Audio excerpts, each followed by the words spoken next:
El Evangelio según San Juan. Pues a modo de introducción recordemos que es el cuarto Evangelio que encontramos en la Sagrada Escritura en el Nuevo Testamento después de los tres sinópticos, que es un Evangelio aparte de los sinópticos en cuanto los otros tres comparten una estructura bastante similar, que precisamente eso los acomuna en un grupo que llamamos sinópticos. El Evangelio de San Juan, en cambio, ha permanecido siempre como un evangelio autónomo, independiente. Independencia que también se la da hasta la misma cronografía, en cuanto que es el evangelio que creemos haya sido escrito más tarde y que seguramente conoció ya los otros tres evangelios que habían sido escritos con anterioridad. Es un evangelio muy elaborado. La tradición cristiana lo ha llamado el evangelio espiritual ya desde Clemente de Alejandría, y precisamente la iconografía cristiana pues lo ha representado con la imagen del águila para indicar precisamente la altura espiritual y también doctrinal que este evangelio alcanza. Recuerden que ya Orígenes en su comentario decía que ninguno puede comprender el sentido del Evangelio según San Juan si no se ha recostado sobre el pecho de Jesús, y de Jesús pues no ha recibido a María como madre. El cuarto Evangelio es un Evangelio muy amado hoy, como muy amado lo fue también ayer. Fue un Evangelio comentado, no el más comentado, pero fue muy comentado por los padres de la Iglesia. Uno podría decir que los grandes padres de la Iglesia han comentado el Evangelio de San Juan. Solo para poner algunos ejemplos, tenemos el bellísimo comentario de Orígenes a inicios del siglo III. Tenemos el bellísimo comentario al Evangelio de San Juan de su tocayo San Juan Crisóstomo. Tenemos en la Iglesia Occidental del Norte de África el bellísimo comentario de San Agustín, preciosísimo. Tenemos también en la Iglesia de Alejandría, que era otra de las grandes iglesias de los primeros siglos, el comentario a San Juan de Cirilo de Alejandría. De manera que este fue un comentario bastante amado, querido y comentado. Es el evangelio que está detrás de las grandes discusiones teológicas, cristológicas y neumatológicas de los siglos IV y V. Es el evangelio que está detrás también de muchas iniciativas creativas de renovación dentro de la iglesia, de reformas eclesiales. Es un evangelio que está incluso detrás de muchos de nuestros planes pastorales, de manera que ha sido y es, y esperemos que permanecerá, un evangelio fundamental para la vida de la iglesia. No obstante, el primer comentario que se hizo al Evangelio de San Juan no se hizo ni siquiera en ámbito, digamos, católico, sino que lo hizo un gnóstico, el gnóstico Heracleón, que fue el primero que hizo el primer comentario que conozcamos al Evangelio de San Juan. No porque no haya sido citado por autores anteriores. Es claro que hay muchas citaciones implícitas o explícitas en autores que consideramos de corte juaneo, como son San Ignacio de Antioquía, como son San Ireneo de León, ¿sí? Pero el primero que hizo un comentario exegético, es decir, que tomó versículo por versículo y lo fue comentando palabra por palabra muchas veces, fue Heracleón. Un comentario perdido, pero que conocemos gracias precisamente al comentario de Orígenes, porque Orígenes lo que hace es escribir un comentario para contrarrestar el comentario gnóstico de Heracleón, ¿sí? Por eso él hace citaciones del comentario de Heracleón para contrarrestarlas, y eso nos permite pues conocer este comentario gnóstico, que fue el primero por lo que sabemos. Bueno, quisiera que lo hagamos un poquito sobre la autoría, ¿sí? del Evangelio de San Juan. En la primera patrística, digamos, en la tradición antigua, pues era claro para la iglesia primitiva, todos presuponían que el autor de este evangelio era Juan el apóstol, hermano de Santiago, hijo de Zebedeo, ¿no? Hermano de Santiago, el que llamamos Santiago el Mayor. Digamos que la primera patrística y la tradición de la iglesia pues nunca tuvo dificultades en aceptar esa realidad, que el autor era Juan el apóstol. Y precisamente pues eso fue lo que, digamos, favoreció la misma canonicidad del escrito, ¿no? El hecho de que si era de un apóstol, pues eso lo hizo pasar sin tantos problemas e hizo que entrase en la lista de libros inspirados que llamamos canon bíblico.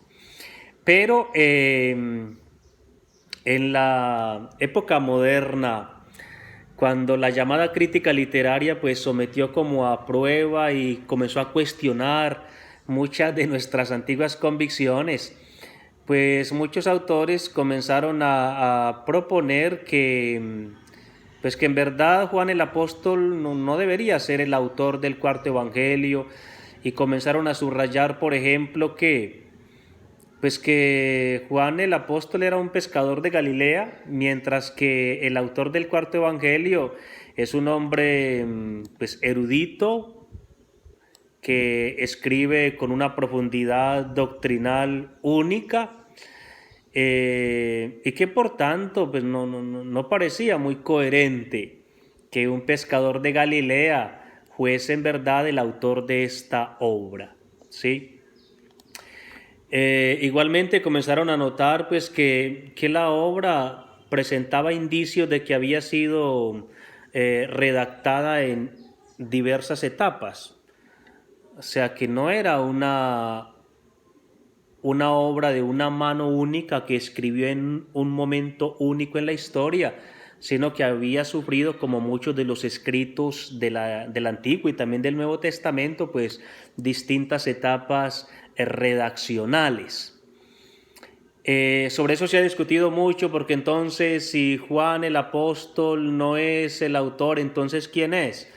Algunos autores, partiendo de un texto de Papías que menciona a otro Juan de Asia, un personaje que habría sido muy importante en las iglesias del Asia Menor, pero que el texto de Papías parece que permitiría distinguirlo del apóstol, pues lanzaron la hipótesis de que sí, que en el Asia Menor habría existido un autor famosísimo, cabeza, líder de una comunidad juanea, que hacía parte de los discípulos de Cristo, pero que no hacía parte de los 12 apóstoles, y que este otro Juan era en verdad el autor de toda la literatura juanea, del Evangelio, de las cartas y posiblemente del Apocalipsis, y que la tradición pues habría terminado por ser homónimo, por tener el mismo nombre, habría terminado como por confundirlo con el apóstol Juan.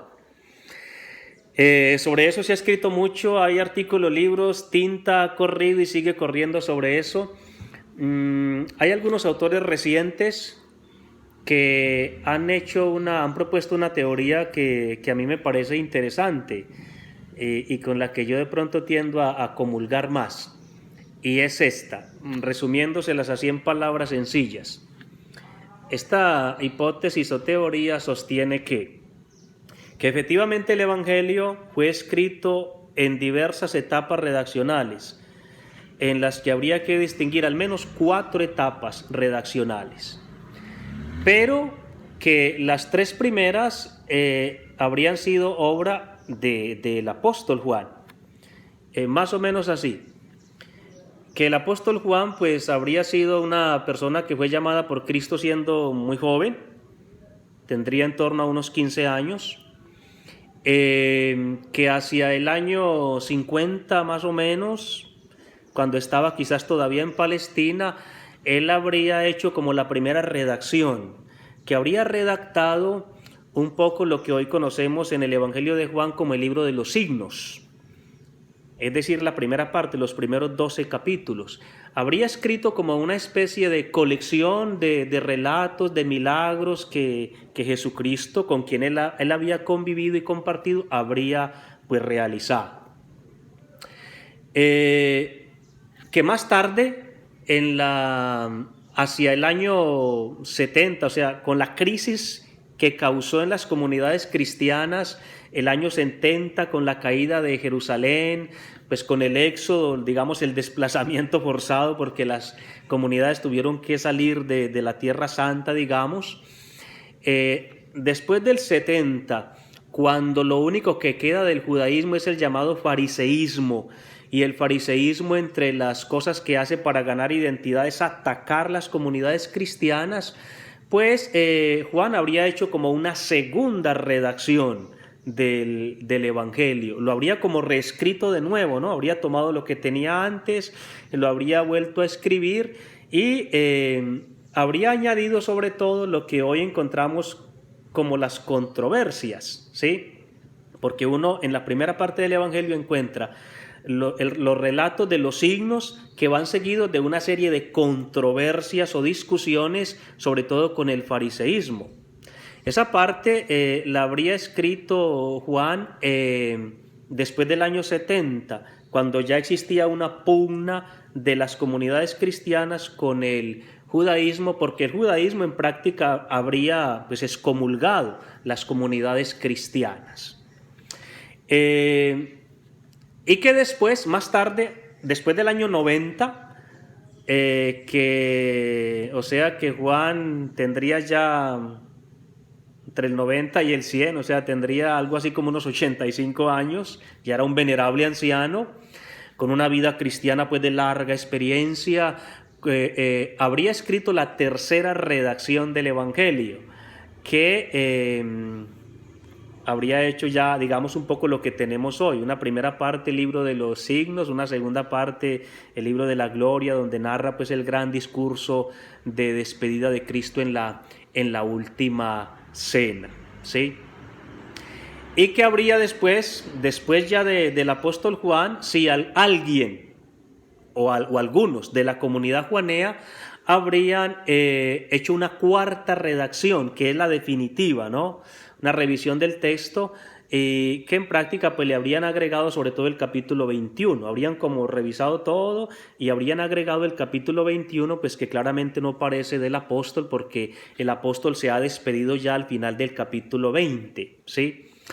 Entonces, digamos que hoy lo que se tiende a pensar es eso, o sea, que Juan sí es en verdad, el apóstol sí pudo haber sido el autor del cuarto evangelio, pero que él mismo habría hecho 3 redacciones en 3 épocas diversas de este evangelio, y que el punto final pues se lo habría colocado a alguien de su comunidad que habría introducido el capítulo 21. Miren que este proceso de redacción del evangelio pues al menos deja una enseñanza muy clara, y es que este evangelio es fruto de la meditación del apóstol San Juan de toda una vida. Significa que Juan empleó la vida entera para escribir este evangelio, y eso le permitió pues alcanzar una madurez doctrinal, espiritual e intelectual durante toda una vida. Le permitió escribir una obra con una arquitectura bien planeada, porque eso es el cuarto evangelio, una obra bien pensada, con una arquitectura pensada, refinada, estructurada, o sea, muy clara. Eso le habría permitido al apóstol Juan pues llegar a esta obra maestra que tenemos hoy, que es el cuarto evangelio. Y esta teoría pues no encontraría